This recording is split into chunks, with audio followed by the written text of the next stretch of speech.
নমস্কার বন্ধুরা, আজকে আপনাদের সাথে আমি রসগোল্লার রেসিপিটি শেয়ার করছি। চলুন দেখে নিই। ছানা থেকে জলটা পুরো বের করে নিচ্ছি।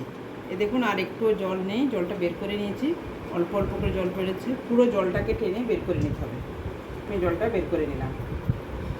এরপর আমি ছানাটাকে ঢেলে দিচ্ছি।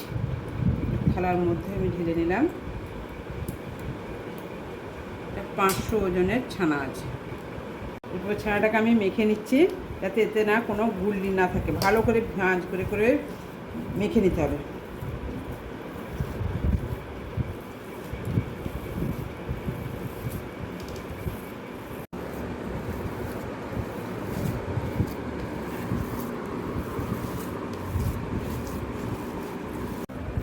দেখুন বন্ধুরা, আমি সুন্দর করে ছানাটাকে হাতের সাহায্যে মেখে নিয়েছি।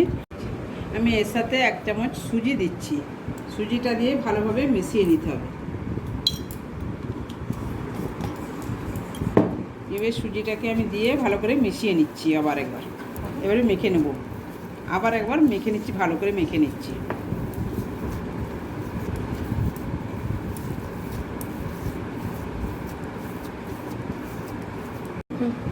আমার এটা ছানাটা মাখা হয়ে গেছে। এবারে এটা আমি লেচির আকারে কেটে নেব।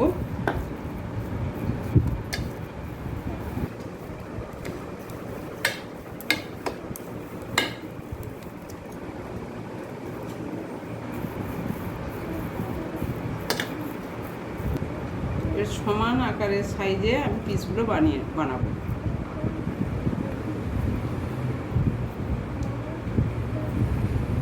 আমি পুরো ছানাটাকে এবারে সমান আকারে কেটে নিয়েছি। এবারে গোল করে পাকিয়ে নেব। এবার হাতের সাহায্যে গোল গোল করে পাকিয়ে নেব।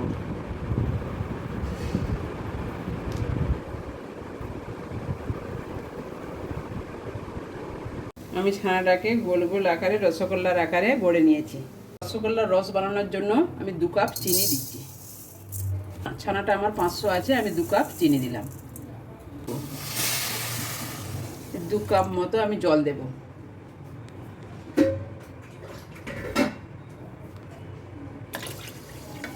আমি 2 কাপ জল দিয়ে দিলাম। এবার আমি আস্তে আস্তে সিরাপটা বানাবো, রসটা বানিয়ে নেব।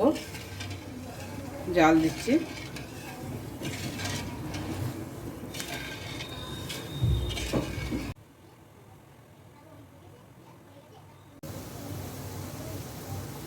আমি ফুটন্ত রসে 2টো এলাচ দিলাম।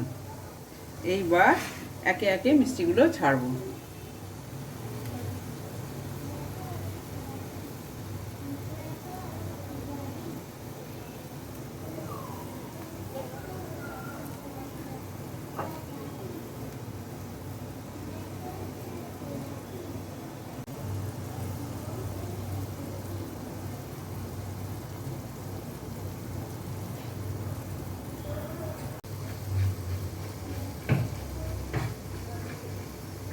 এইভাবে একটু নাড়িয়ে নিচ্ছি। আমি রসটাতে হালকা একটু জল অ্যাড করছি। এখন দেখুন আমার এবারে মিষ্টিগুলো হয়ে আসছে, সুন্দর ফুলে গেছে। সাইজটা দেখুন। হ্যাঁ, এবার আমি এটা নামিয়ে নেব। আমার রসগোল্লাগুলো তৈরি হয়ে গেছে, আমি এবারে ঢেলে নিয়েছি। এই রেসিপিটি আপনাদের ভালো লাগলে লাইক করবেন, শেয়ার করবেন আর সাবস্ক্রাইব করতে